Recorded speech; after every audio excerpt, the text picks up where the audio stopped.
When I was 5 or 6, I had a bone disorder in my hip, and I had to wear a brace for 2 years, which was from it. People thought I had polio. The braces looked like that from hip to toe, and I had to wear that, and then relearn to walk, like in 3rd grade, and then that kind of made me independent, and I was able to. I'm sure I got teased, but I was able to, like, that stuff I could brush off. And I think that stuck with me for life. On the topic of spiritual gifts, throughout your life, have you noticed some spiritual gifts God has given you? For a very young age, I learned that there's more to life than what can I do for myself today? What can I do for myself tomorrow? I think everything that I think I was baptized, like I said, I think I was 19 or 20. I think everything that I experienced through my life it was all accumulating. What? So what were you working on today? Oh, me and Miles went over to Uncle Darryl's sister's house, and she's getting her cabinets redone. So we took everything out of the cabinets, put them in boxes, moved the boxes, cleaned out the cabinets, and we got paid $100 each. Oh, okay. Working for rich people. Friends in high places. Yeah. But, I mean, I was talking about bass, but that's cool too. Oh, bass. Yeah, no, it's, where are you? I didn't care about the other stuff. I just want to know how good you are at bass. We were just doing songs. Uncle Darryl was telling me about how, like, there's a few ways I could learn all the notes. I could do 2 strings for 6 frets. I could do 1 string for 12 frets. I could do the 4 strings for 16. Like 4 frets. Yeah. Nice. He's going to be jamming too. To be a beginner. I end up, nobody wanted to play bass here. And so when I learned, I thought, I'll just learn. I don't really, I'm not interested in this instrument. But so I learned the minimum, like 12 notes, and I hit them. Yeah. And they have to be hit. Those 12 notes. So I'm not a good bass player, but I can do it. And but like, I don't know we were playing, who was the guy that was here? Ryan that was here a little bit. Yeah. He's pretty good. And he'd say, boy, it'd sound good if you would, like, go up the neck on it. It's like, you don't understand. Root notes. I know, like, 12 things here, and I know an octave. And he kind of frowned, like, Yeah, no. Well, I know when, after we did that first youth Sunday, dude, if I didn't already have a church where my dad pastored that I played bass for, I would find myself playing bass here so quick. Yeah. There's a lot of, like, I was, before, I grew up here and we raised our family somewhere else when we came back. But the places we were, most of the time, did not have a lot of musicians or singers. So it was fun to come back. It was like, there was a small stretch there when Malpa showed up and they were, like, begging. It was like, if anybody can play a guitar, if anybody can sing. But once that got started and your mom took it, there's. That's the thing, Trey. If you play bass, I might just sit this one out. Sit this one out. No, you can still come and sing. Sing. Yeah. Trey, I do a lot of music. I don't do a lot of singing. So bring your trumpet. What do you play? I bass, all just percussion thingies, but we already got a drummer, so. Yeah. At your church, what are you playing? I play bass at my church. Mm-hmm. So. But, yeah. Would you play guitar? Can you play guitar? That's the one thing of all the, like, well, I grew up in, like, a bluegrassy family. Yeah. So, yeah, mandolin, dobro, banjo, guitar, bass, all the works, fiddle, and. Bring a banjo. It's the one thing that I never, like, I just never was really interested in learning guitar. So you can play a banjo? No. But. Can you stand up there and act like you know how to play a banjo? I'm self-teaching myself, but I'm still quite a ways from like. My dad's the banjo player. Really?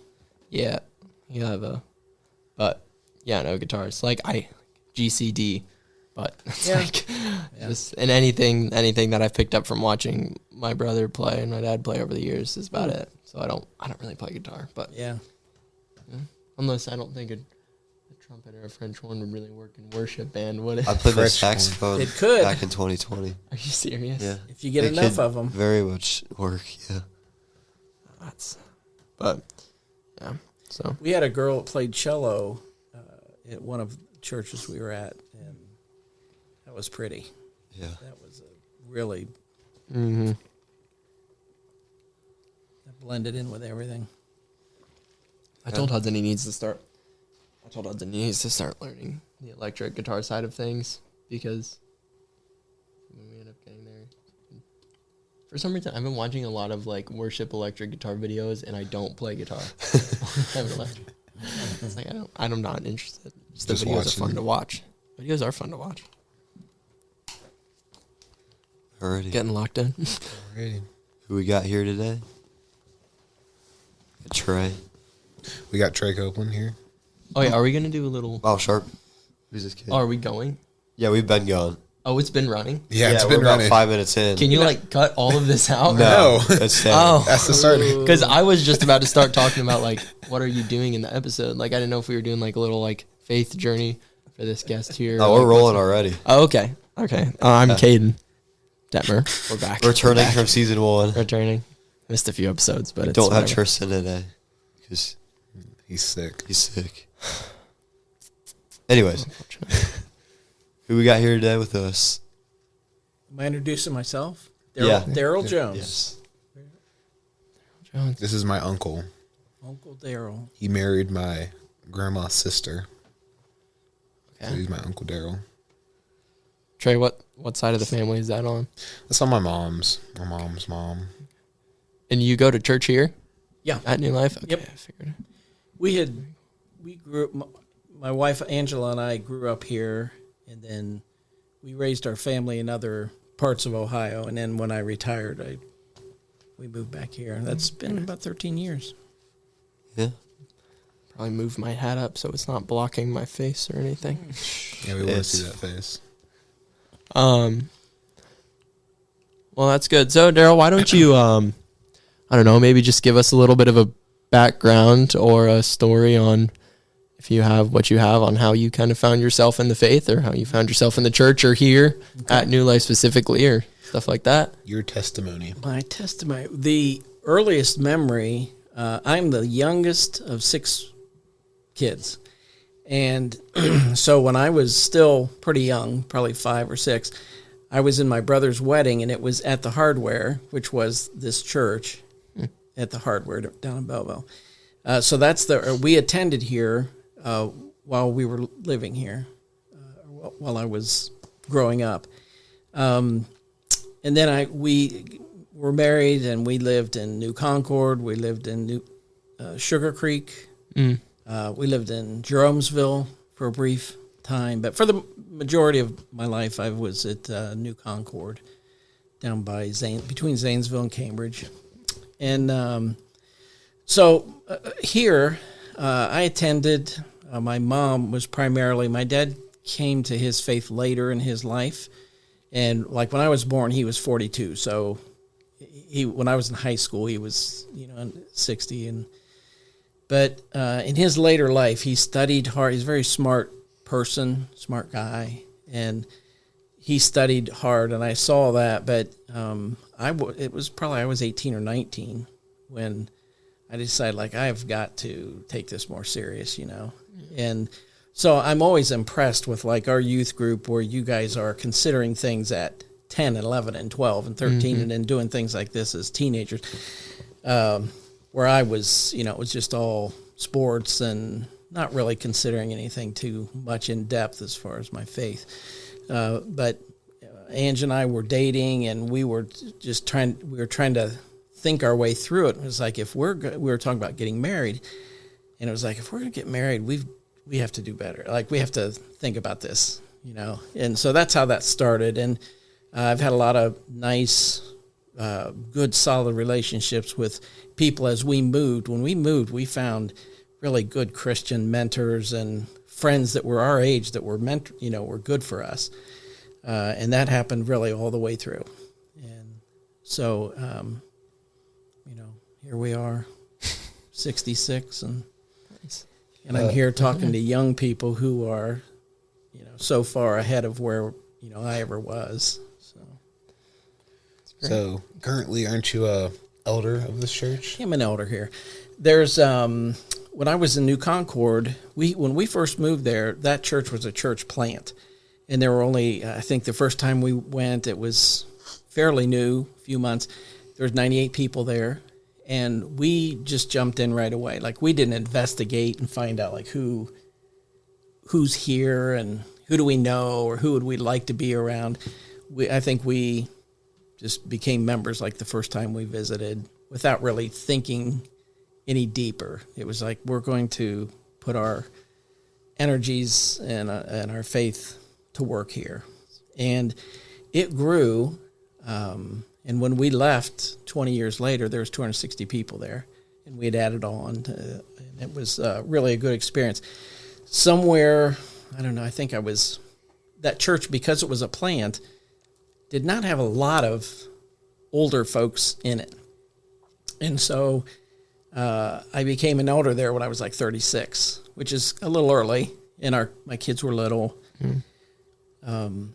So I did that like 14 years, and then we moved and to another place for a few years, and then moved back here. And then after a few years here, became an elder here. So it's just a good way to serve God. It's not something like I don't move someplace and think I have to be an elder here. I did not really seek after it. It's like there was some need for it, and I had done it, and it's a worthy thing to do, to serve God. So for some of our audience that might not know, what does an elder do? What is their job in the church? Well, an elder, you're an overseer, and really, if things were, and I've never had, fortunately, we've not had, in my experience, an issue where you would, like if somebody were to stand up and preach something that was not correct, we would need to rein that in or get it corrected somehow. We're so fortunate and blessed here to have Steve and Jason and in the past Kyle and Chris Malpas, and those guys are so solid that really doesn't cross my mind a whole lot. Many times they'll say something, it's like, I didn't know that, and then I have to go look it up or see it, but they're so solid. So that is one of the oversight is generally that, but you're shepherding. Everybody has different talents. I tend to spend a lot of my time like in the music area of the church. The other guys that's not their thing, and they're doing other things that are great, So I just look at it as you're just serving people, and if you have to hold somebody accountable, it's important to do it. But fortunately, we haven't had to do that a lot. So as an elder, do people, I assume, is there people like in the church, do people come to you and like to seek guidance and advice in problems that they have or questions much, or is that typically just something that kind of goes through the pastor, or how does that? It happens always. In all different ways. There was, I don't know if it's been a year or two, Trey said something to me, or maybe you guys mentioned to him, like, why don't you have your uncle mentor you or whatever. That kind of thing things happen. Sometimes it has not happened in here as much. In my other place, because it was a new church, we did get involved in some things like you're sitting in somebody's home and you're talking about some difficult stuff that, they came to us and asked. And some people some elders might not be equipped to do that. They're equipped to do other things. And which is why it's good to have, 4 or 5. It'd be nice for our church to have a few more.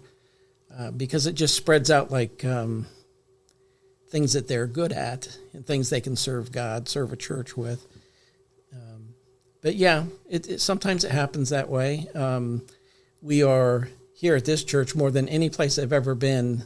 Scott, Cromer has really taught me a lot about discipling. Like that is if you're not doing that, it's like, what's wrong with you? Discipling people and moving the kingdom along and bringing people into it is like what you should be doing. And I was probably not as in tune with that until we moved here and heard it. But Steve is intent on it, and John's intent on it.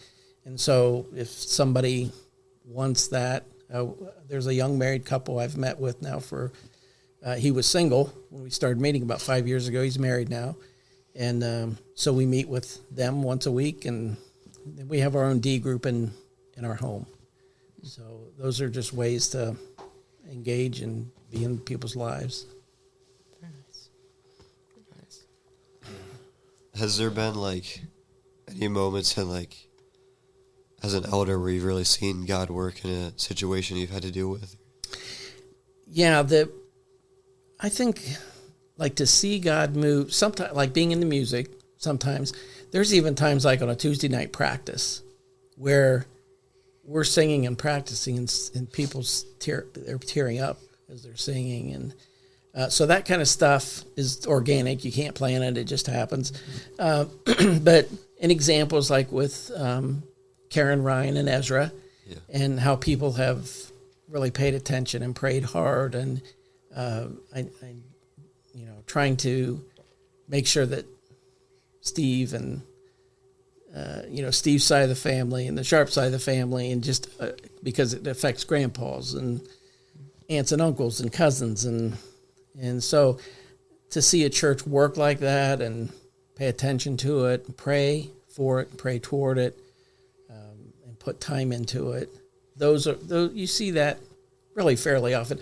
Our missions, every time we send somebody off, when they come back, you guys just came back from Kansas. You guys reported on it, explained what went on, gave some testimony about how the week went or what relationships were built or how somebody grew.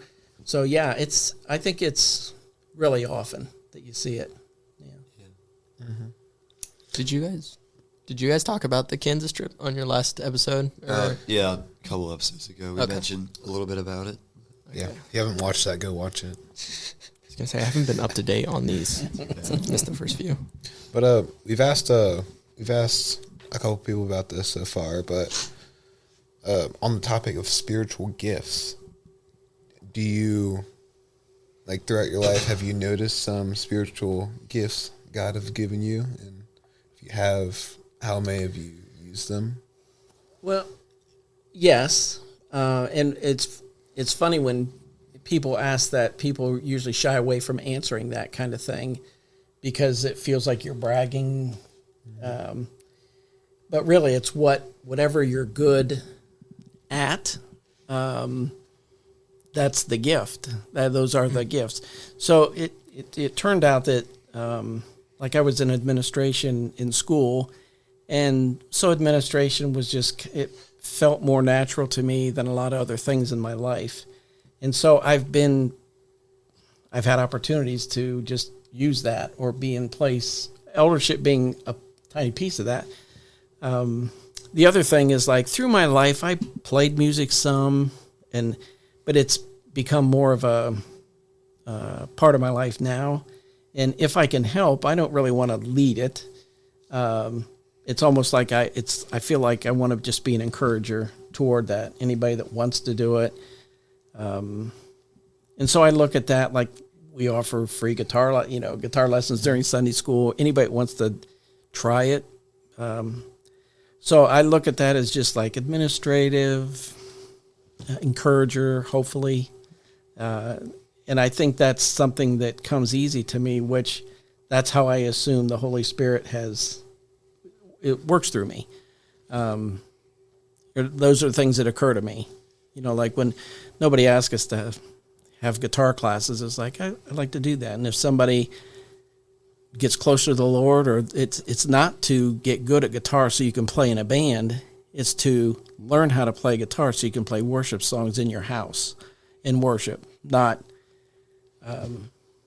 for any other kind of glory, just to glorify God through it or worship through it. And so those are ways that I think, God has helped me.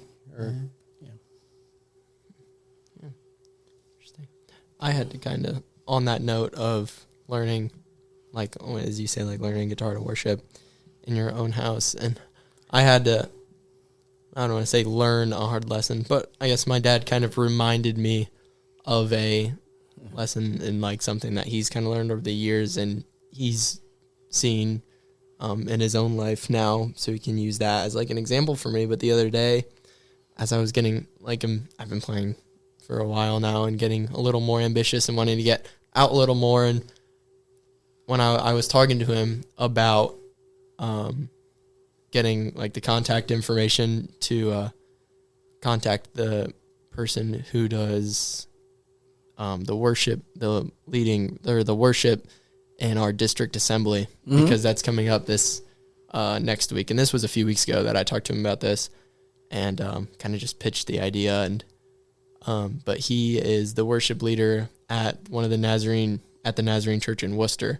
Okay, is it their branch, and they seem to have a pretty good solid operation down. And so it wasn't really to text him as much about like playing at our district assembly, because it's obviously a big multi-day thing and a lot of people, and that's a little out of my realm from going just Sunday afternoon services and playing at home and to something like that. But more so just texting to almost just get my name out there, I guess. Sure. And ask for any like tips on things that he would see. And my dad was essentially like, well, that's fine. But the thing that you have to remember, like, getting your name out there a little bit, and that's fine. But like I said, the thing you have to remember is God will put you where he thinks you should be. And God's going to put you in those places, and you don't have to over advertise yourself and try and force yourself into those scenarios. And he said like how he's played his whole life, and he's always wanted to be part of a bluegrass band his whole life. Yeah. He's always wanted to do it, and he's had the little opportunities, and he just hasn't been able to take it. And he's finally reached a point in his life where kids are growing up, things are slowing down, and the bluegrass band that he plays for now, Chestnut Ridge, it just so happened that someone who played in their band came to our church on a Sunday, and they got talking, and well, now he plays banjo for them. Oh, and so he's like, when God knows you're ready, or when he thinks it's the right spot, God will put you in those spots. He'll put the opportunities out, and he's given you these musical gifts and talents. Like, don't worry about it. Just, he will put you in the spots that he wants you to be in. And I was essentially like, I guess. Good. It's good advice. And actually, it's happening. By you telling that story, it's happening to me, because I'm self-teaching about 8 months now. I'm self-teaching myself banjo. And I'm, it was like, well, what do I do? Do I do this style or this style or this style? Or what am I don't even know. And it's just YouTube, and you're working on it, and you're like, am I really doing any, and the speed of things is coming so slowly. So I'm going to end up meeting your dad somehow and just say, how am I even on the right track, kind of thing. And you're right. You're doing it to worship, and part of it, like Amber, your mom, Amber Sharp, does a good job. We often, in practice, before we actually start, it is, I would say, at least monthly, and I would say probably twice a month, there's a discussion about being conscious of not performing, not like if you want to raise your hand, that's fine, everything, but this is not a performance. We're worshiping. And in our view is like, we owe it to God to be technically good at what we do. You've learned drums. You owe it to God, if you're going to play here or any church, you owe it to him to be the best that you can be at it. Not because you want to be a great drummer and then advertise yourself somehow. It's just do that. And things a lot of times tend to work out like you say. That's good advice from your dad. Smart guy. Yeah. But, yeah. And I feel like that the thing that I always, like, I've gotten worried about is like, where do you cross the line, or like, where do I cross the line between like, am I performing and trying to like be good for myself, or am I still doing this for God? Am I doing this right? Or I feel like I'm going to find myself getting paranoid that I'm like started to like not do it for God and do it just like to play music. And it's, I don't know if it's like not a completely irrational fear. Yeah. But because like I know like I love music and I'm always wanting to get better and better at it. Yeah. But then I'm like, am I going to cross that point where I start sacrificing my holy things to get better at music? Or I don't know. Yeah. Well, like we're human. And so I'm going to say you probably will cross it, and then you'll catch yourself, hopefully, because we're human. We do it. But I don't think there's anything wrong with being technically really good at what you do. I've been watching some videos, some people who are not Christian, clearly, but their technical skill of what they're doing is just so impressive. And it's like, and then I find out, well, they play 2 to 6 hours a day, and since they were 12, and there's nothing about worship in their life that I can tell, but they're technically good, and I think there's nothing wrong with that. A Christian can't be technically good, and this is kind of beyond your. It was when I was started listening to Christian music. There's a guy named Stephen Curtis Chapman, who's my age now. He's probably in his late 60s. And we saw him 3 or 4 months ago at Christmas time, and I was amazed. I never knew he was so gifted on the guitar. I mean, you hear all this. I never saw him in concert, but we went to a local thing here in Mansfield for a Christmas, and it was just so fun to watch how good he really is. And it's like, he probably could have done things secular and made more money, so your concern is good as long as you're always thinking this, but I don't think there's anything wrong with becoming like if you could shred with anybody else, and you're doing it for Jesus. I think it's it's a good calling. I don't suppose there's anything wrong with getting better at your instrument, like trying to be the best that you can. Yeah. Well, it's a gifting. Like God is giving you ability, and you somehow acquired instruments, and you've got a parent who plays, and opportunities to play in church, and like your dad playing with a bluegrass band, or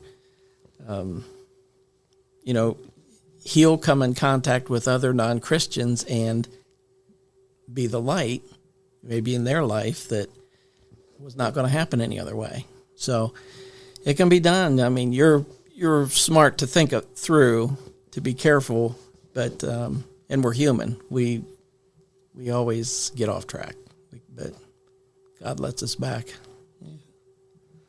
I forget what verse it is, but it's like whatever you do in word or in deed, do it all for the glory of Jesus. Or something along those lines. But. Yeah, I had a hard lesson. Talk about your dad kind of advising you. I was small. I was probably 10, and we were driving along the road. And there was a couple guys down in a ditch on a hot day with shovels, digging something out. And as a 10-year-old, I said something. I don't even know what remark I made about it. But I remember getting about a 20-minute talk from my dad about in the theme, and I'm 66 and still remember this. And I told this story to my brother, and he said, I got the same talk, sometime. But his thing was all work is honorable. Like, whatever you do, glory to God.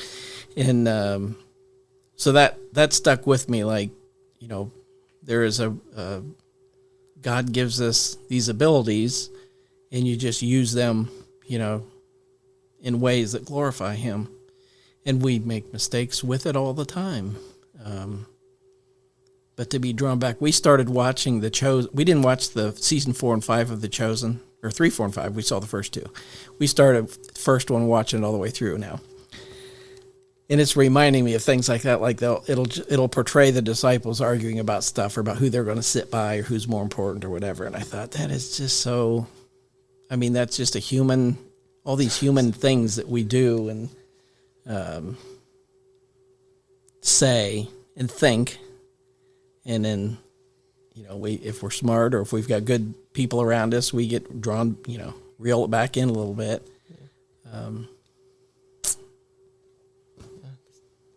Yeah, that's one of the things I like about The Chosen, about how it's kind of like a good thing and almost a bad thing, about how much they go into the disciples' lives. Like, I know in The Chosen, they gave Peter a wife. The Bible doesn't say anything about that. He might have had a wife, he might not have. So it's kind of like gone off the Bible from there, but also it shows real human struggle in the lives of people who are very close to Jesus, kind of making them human again. Yeah, I've thought of that too. We're watching and it's like, how did they, but because they do portray things a certain way. Like we just watched one of the episodes and Jesus had left. He was with Matthew and he was preparing the Sermon on the Mount, and everybody's in camp in a tizzy, mad about, well, you slept late, or where have you been? And, and it's just, I thought, I'm sure it was like that. I mean, you don't read about it in the Bible that much. You do some, because there's some arguments about who gets to sit where and who's more important. But it was like sniping each other all day long. It's like, oh my gosh, Jesus is perfection and he's got to rein this in, his kingdom is right in front of him, and it's going to be with these people. And I'm sure they just, did everything human that we would do. And it reminded me of that. It's like, you're right. I was like, I don't remember a lot of this stuff, but it had to have been this way because they're human. Let's see, one of those questions pulled up, or it's kind of a deeper question. You realize that until I read it now. Is there any particular moments that shaped you to who you are today? Yes. I was 5. And, well, first of all, my parents had always kind of, as I aged, would tell me like I was kind of a risk taker without knowing it. Like I didn't intentionally grow up this way, but and there were a lot of times I was in positions where I could have been injured, so there was just story after story. It's like, oh, you walked down here and got in this pond and you were 2, and they just keep going on with all these different stories. You stood under a horse and we found you and we got you. And I would tease back. It's like, why didn't you guys watch me better? I mean, I was all these places but so I had this personality that would kind of a freewheeling person. And then when I was 5 or 6, I had a bone disorder in my hip, and I had to wear a brace for 2 years, which was from it. People thought I had polio. The braces looked like that from hip to toe. And I had to wear that and then relearn to walk like in 3rd grade. And then that kind of made me independent, and I was able to, I'm sure I got teased, but I was able to, like, that stuff I could brush off. And I think that stuck with me for life. Like, there's a lot of things I've done, and I think people might not, I don't know. I was kind of oblivious to maybe how they were viewing it. And I'm glad that I was that way. And I think I grew up that way. And I think God gave it to me. I don't think it's something like I was so smart as a child that, but I think some of those events in my life, I was focused on what I was doing, and what I was doing was honorable, and it worked out, and in the end, it's working out for God's glory. There's many times in my life where, I sinned, and it was like embarrassing sin. So it's not like he made me this perfect being, but I was able to overcome just some stuff. And I think that stacked on top of each time that happened, it just made me stronger. And then as I've aged And getting to this age, I just realized how flawed we can be, and I was and am, but you can just keep coming to him, seeking him, not so much publicly or any of that, just in your prayer life and in your, like back to music. I don't want to draw this back into music, but, when nobody's in the house, this is my favorite time to play. Mm-hmm. And it's like people would be shocked if they saw how much you turn it loose and how much you sing out. I'm not a good singer, but nobody's there, and you're singing, the newest songs you like from K-Love, and it's a blast. And then you see a car pulling, it's like, oh, okay, I'll put this away. And that's what I do on the bike trail. I'll be alone on the bike trail, and I'll just start singing as loud as I can. And here comes a person. Oh. Song's over. Song's over. That's when you get reports that there's coyotes in the daytime. All right. And toast the butler. Wait. Oh, There's no. Figured out how to use a soundboard. this podcast is really getting tuned up. I know. Hit a whole new my level. Goodness. So dumb. Yeah. Best sounds. Yeah, it's kind of like, my dad is doing a sermon series on Jacob. That's who it was. He's doing a sermon series on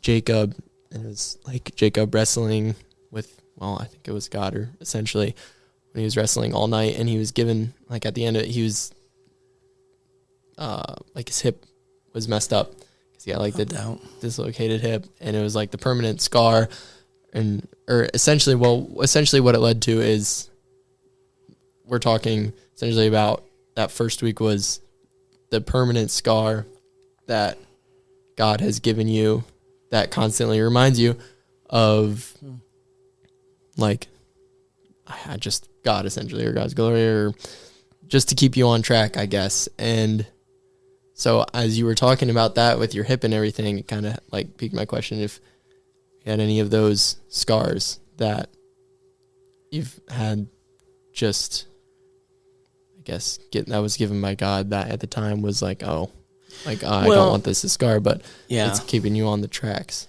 Yeah, I think some of the things that we do, it's not like God gave this to me, but it's like there's been some things that I've thought or done, and they're sin.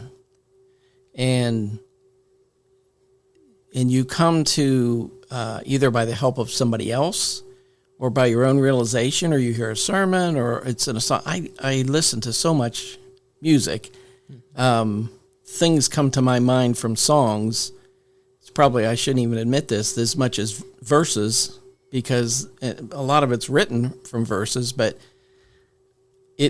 I'll hear songs and it's like that lyric is just the best. That fits me now, and I'll listen to it nonstop for, like 3 months till I'm sick of it, and then I'm on to something else. But back to your question, I don't know that it's something that God gave me, but what he does give me is when we fall or falter or think the wrong stuff or make a wrong decision. Not that it's not sinful, it's just you didn't react to the Holy Spirit. It's like months later, it's like, the Holy Spirit I missed this opportunity, and I'm embarrassed about it. I'm ashamed that I didn't do anything, or maybe even at the time I just denied it. It was like, I'm not doing it. I'm not. And I think that's what the blessing from God is helping you return from that. Remember that. Yeah. It's not so much maybe anything for me physically or whatever, although that physical thing is still there. What I do think is that little affliction I had, their birth defect, the recommendations were don't play sports and stuff. Well, that's exactly what I loved, and I ended up doing it. I was able to do it, and I really, all my life, have thanked God for that I was able to move and walk and run and play sports and stuff and play with the kids and still be able to move. And now when we work, they're like, if I have Trey with me, he does the heavy lifting. The grunt work. He's the grunt. Yeah. The hired help. What are you doing? I'm finding I don't pay enough. These guys had a job today and got paid well. I'm a little embarrassed at my payroll. Don't be embarrassed. Just up the... Don't be embarrassed. Just make it a little... Just Pay more. Just bump it up. Well, let me ask you guys, if I can, your own, and you can all three respond. Like, I was telling you, like, when I was your age, I was not thinking like this. You know, it was not... At my age, if somebody said, would you join a pod, if podcasts existed, which I didn't, but if, would you join and be part of something like this? I would have said no. I mean, I was just off playing sports. And so, okay, your dad's a minister and your mom, works here in music ministry and your family, you've got believers around you.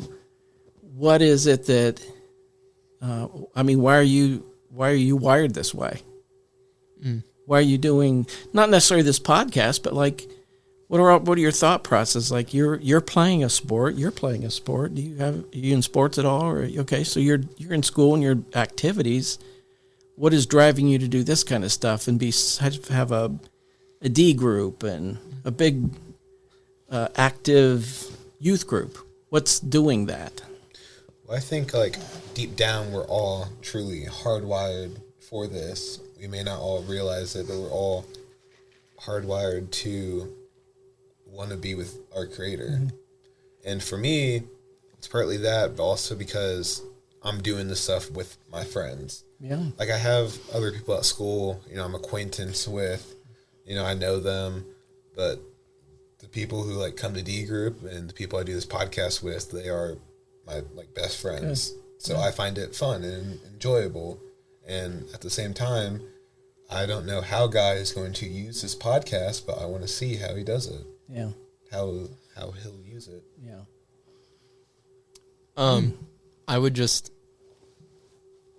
I think a few things. For one, I think ever since the start of this, I called us discipleship group idea that we had, seeing firsthand some of the effects and results of what's been going on and what we've been doing is a real like power to keep you pushing forward.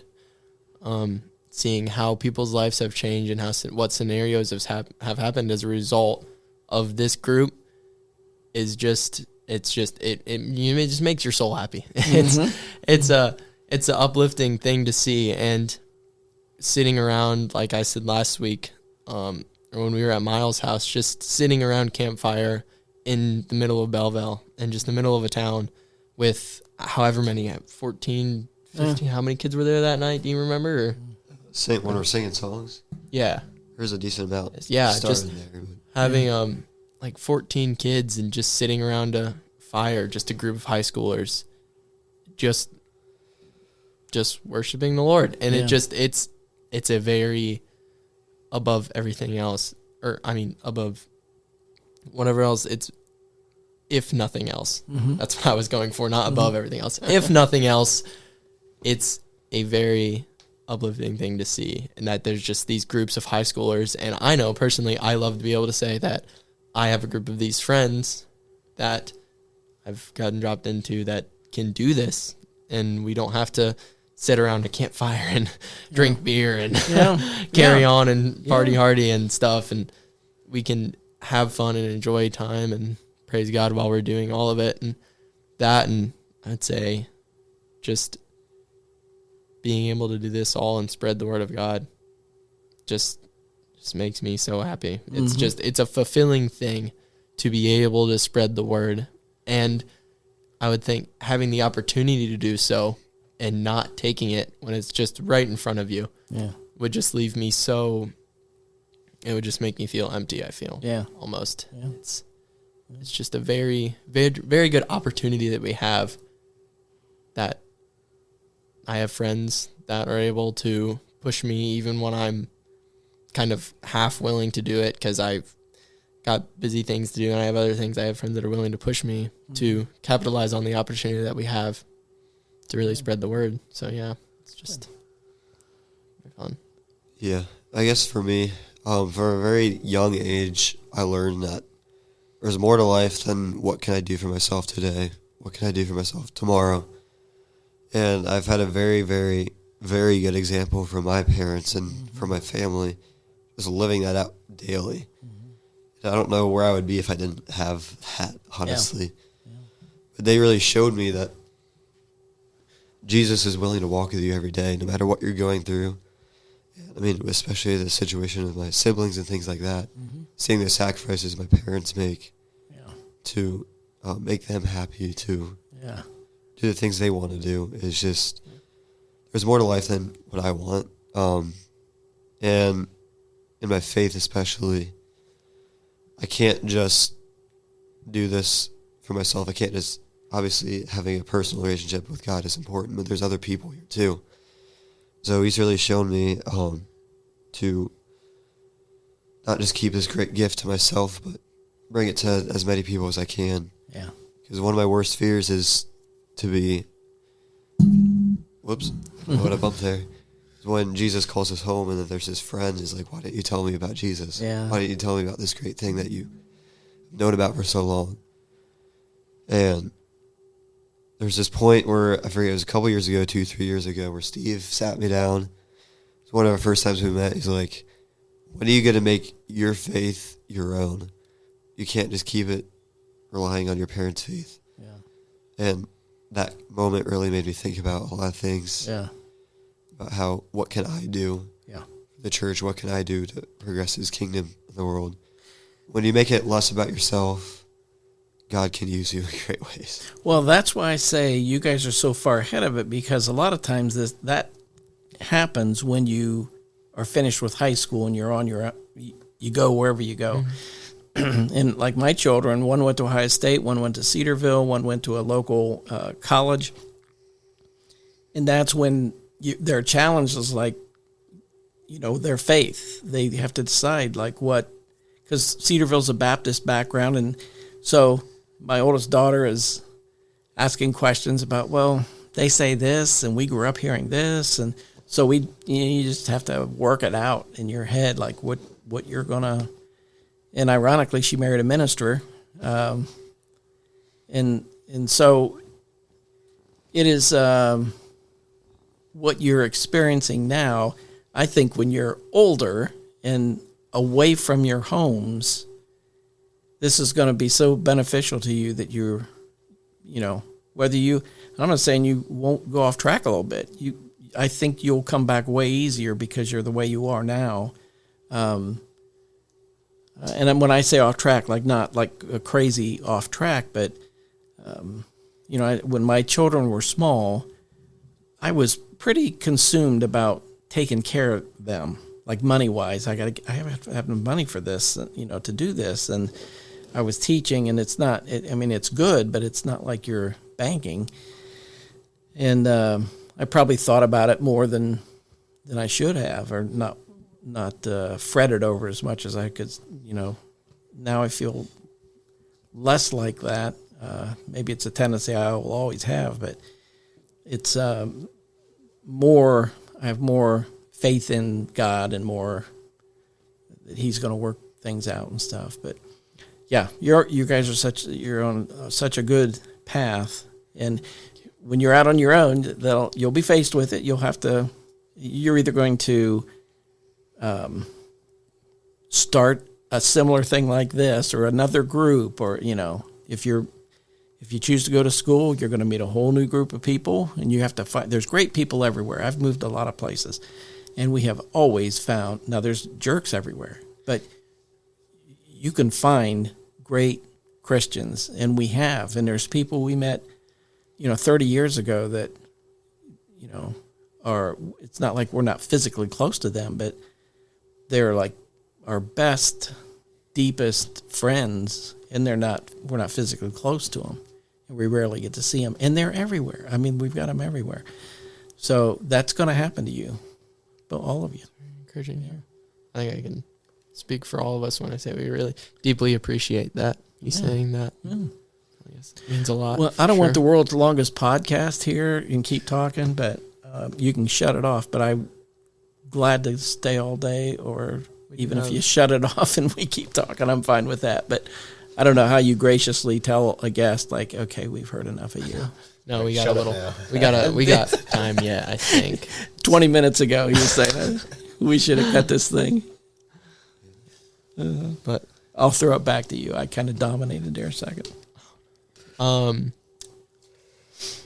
would say, I guess we got 10 or so more minutes, Miles, if we don't want to draw us out. Is there, this is a kind of question for the group. It's just a general question.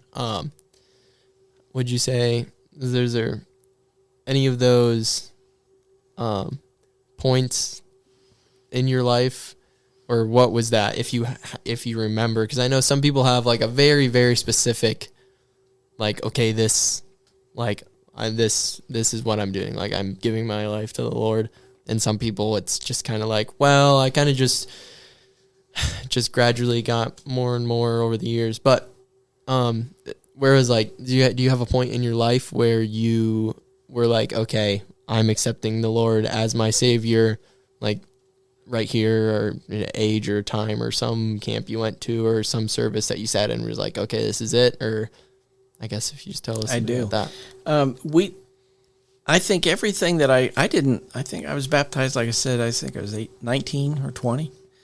I think everything that I experienced through my life it was all accumulating.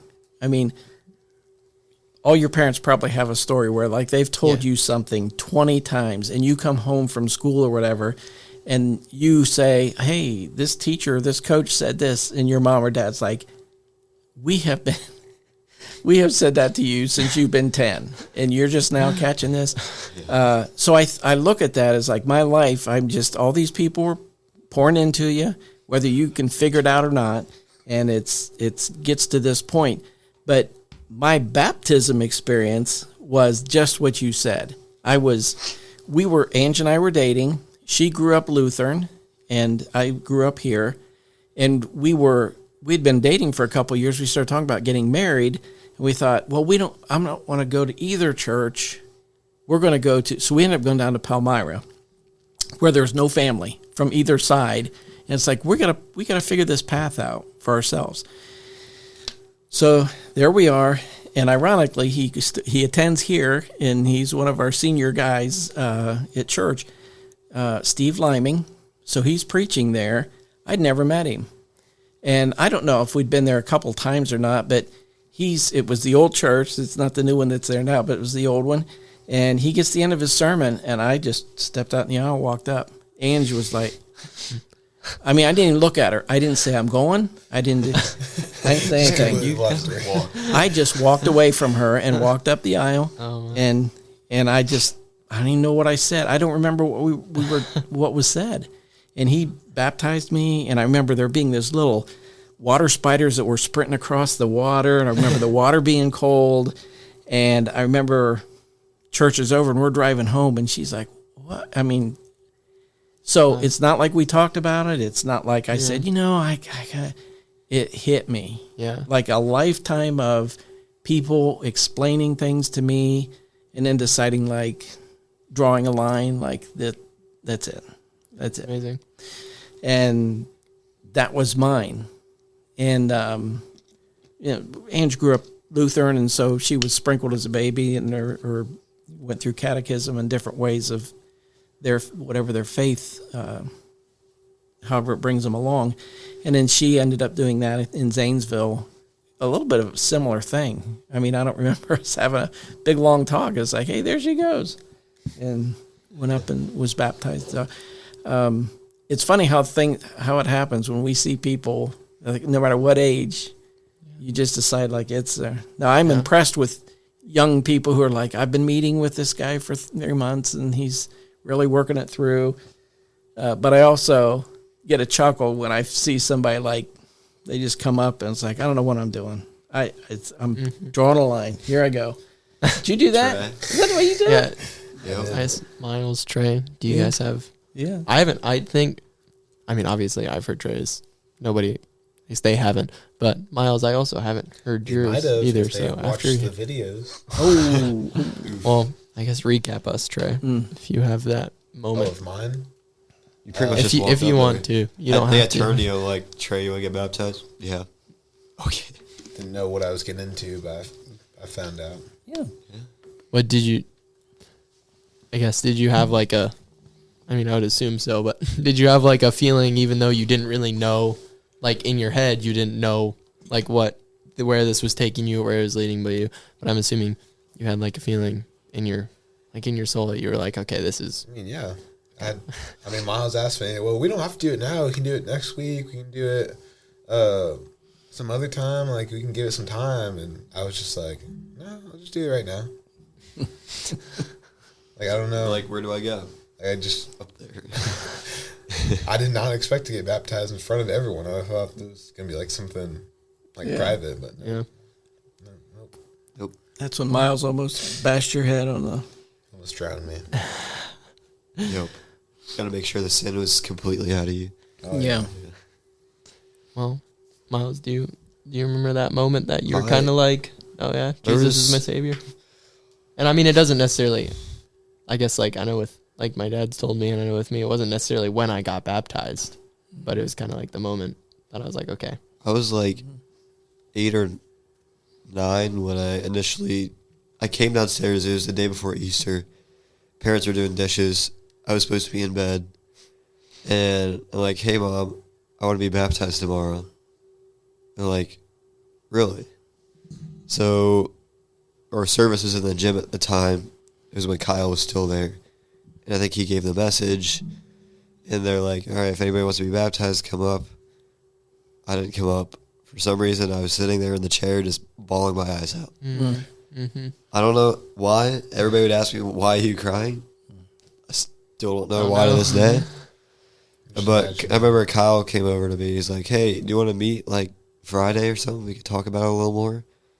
And he came over, and I remember I sat outside our house in the slide, and he was sitting down next to me. We were just talking about what baptism is. I don't remember all the conversation.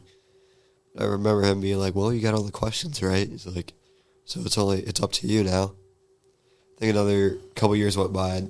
I didn't get baptized yet.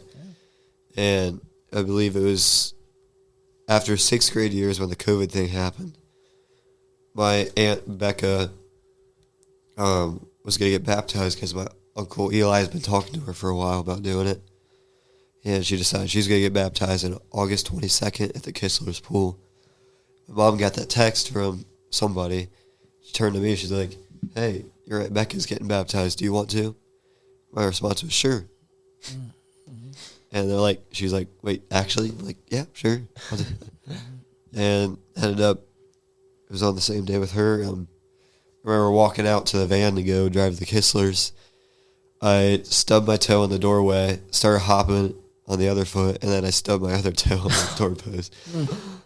My mom was like, the devil's trying to stop you from getting baptized, isn't he? Yeah, we ended up going. She got baptized first. I got baptized by Casey, which is my dad's friend. He literally picked me up and slammed me. Ah. But that was pretty cool. And I remember I was crying after that too, but I don't know, it's kind of because you got slammed or emotional? I'm not sure. I'm not sure. It might have been a combination. I'm just sitting here imagining little Miles crying his eyes out. Yeah. We're going to have Tristan just a picture of you on Instagram.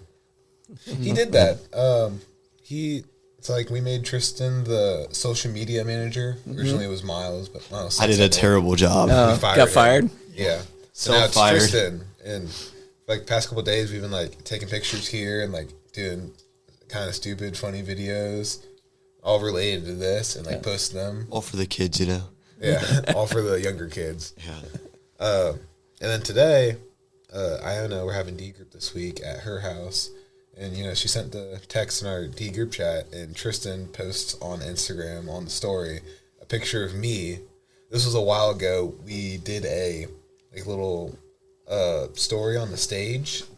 Was it the disciples ones?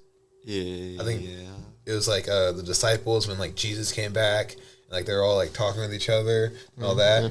And we went upstairs to the costume room, and I was in this old costume, and I had a wig on and a sword, and I was just standing there posing. And Tristan put that on Instagram with the caption being the time and place of D group and all the information about that. It's our marketing team. Just out of nowhere, he just posted that. I was like, okay, this guy. Someone fire him. I think I had a total of 4 posts within the 3 months we recorded stuff last year. Yeah. I was not very good at social Yeah, media. you'll get there. You'll get there. Gotta get it. Gotta get the word out. Yeah. Need that Well, publicity. right on an hour. Yes, we are. Oh, wow. Yeah, Does not feel like an hour. These things do fly by quick. they do. They do. They really Very do. much. Yeah. It's good. Time Miles, flies are when you you're you sick, Miles? Yeah. Oh, So, okay, that makes sense. last You two sound a episodes little are stuffy. recorded. over there. Last 2 episodes I recorded, my voice is awful. I can actually talk a little It's bit. been really but funny. Very stuffy.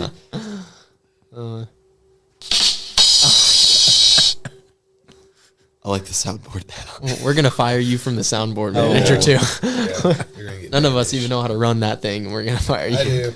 Oh, Probably. okay, Trey does. No, it doesn't. Trey, I thought you were just Trey. I saw that video. I thought you were just Trey. Oh, But Alrighty. Well, Darryl, we really appreciate having yeah. you on. Of I course we had appreciate a it. ball. Thanks for the invite. Very good conversations. Yeah. very good. Thank you for the Keep it insight. up. Keep it up. We will for sure. Well, Miles, is that a wrap? Yes. Are we gonna have? Can you pray? Can I pray? Yeah, I Yeah, would. sure, But my sure, voice. Sure. is- Are we gonna have another episode this week or next week? I know my church camp starts Wednesday, so I might not be here. But Wednesday as in tomorrow. oh. Thanks. So I might not be able to record anymore this Church week. camp as in Or a you're district assembly. It's kind of like the you're going somewhere and you're spending the night somewhere, or yeah down at MVNU or the Nazarene campus close to You're us. just skipping. this guy didn't invite any of us. Yep. Yeah. If you want to come stay in the apartment, there's only one of me there. All my siblings are off doing adult stuff. So, but all right, I can pray us out. Alrighty. Dear Heavenly Father, we thank you for this hour that we could enjoy together of just discipleship and sharing and fellowship that we could have. And we appreciate every opportunity you give us, and we do not take it for granted, the opportunities that we have today that weren't quite as accessible in previous years. And we thank you for giving us the ambition and the want to do this and helping us. Well, I guess it's up to us to choose to do that, but for giving us the ability to do that and the will to do it and do stuff like this is amazing. And it's always great to have the people who are older than us to give us more wisdom that we haven't yet obtained and wisdom that we might only obtain by years. And so we just pray that as we're going on in the future podcast episodes, that you just continue to give us wisdom and will to talk and people to invite and just to share your word. Amen. Amen. Alrighty. That's a wrap. Thank you guys for listening. See you next time. Peace out.